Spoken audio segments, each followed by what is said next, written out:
Alright everyone, so till now we have created the basic structure for this navbar. We have created all the menus. Now what we have to do basically, we have already discussed that once the width will be less than 769, we have to show this icon. So for that I'll just go back and let's create another div here. So this div will be having a class name. So let's give a class name of here, for example, nav icon. Sorry, this will be nav icon. And also what we have to do, if you just notice here, on click of it we have to show this menu. So that means there should be a on click method here. So I'll just give a on click method here and let's give it as handle click. And for that what we'll do, we'll just take one state here. This will be click and set click, and then we have to take use state and we'll take it as false. Now if you are new to React, so this is basically how we basically manage state in our functional component.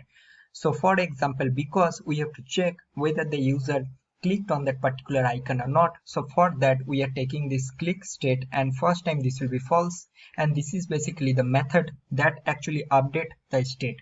So on click of this we have to toggle this click boolean. So once the first time user will click, this will be getting changed to true, and if they click again it will be false, so like vice versa. So that is what we are doing here, and let's create that handle click method. So this will be handle click, and here basically what you have to do here, set click will be not equal to click. So we are just toggling this particular boolean variable here. This is done. Now next what you have to do, if you just go here and if I just click here, you'll see that this icon is getting changed. If I just click here, this is getting changed again. So that means we need two icons. So for that we have to import it. So I'll just import another icon from here. So this will be fa bars, and the second we need, I'll just copy this. So the package name is basically hi and the icon name is hix, if I'm not wrong. Yes. So now basically what we have to check, if this click boolean is true, that means the user is already clicked. So we have to show this cross icon. So this will be hix, or else it will be fa bars. That's it.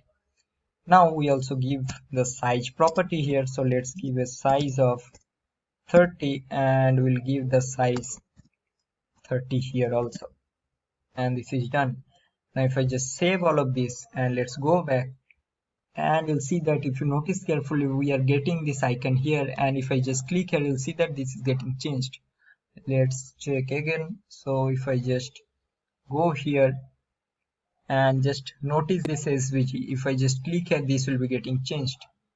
So that means this is working.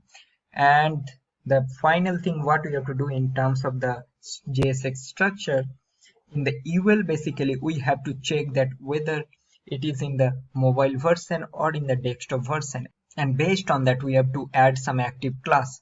And to do that, that is very simple. What we have to do, we have to take this click boolean value here, and if this is true, then what we have to do basically, we just have to, sorry, I think this will be navbar container menu, and this will be active. So what we are doing basically, if this is true, then we are adding another extra active class, or else this will be the previous or the default class. And this is basically all about the JSX structure we need for this navbar component. Now in the next video, what we have to do, we have to create all the CSS, because we will be focusing much on the CSS part. And to use CSS, the first thing what we have to do, we have to import the styles.scss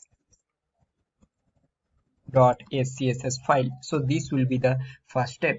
Alright, so that is all about this video. Let's do the CSS part in the next video.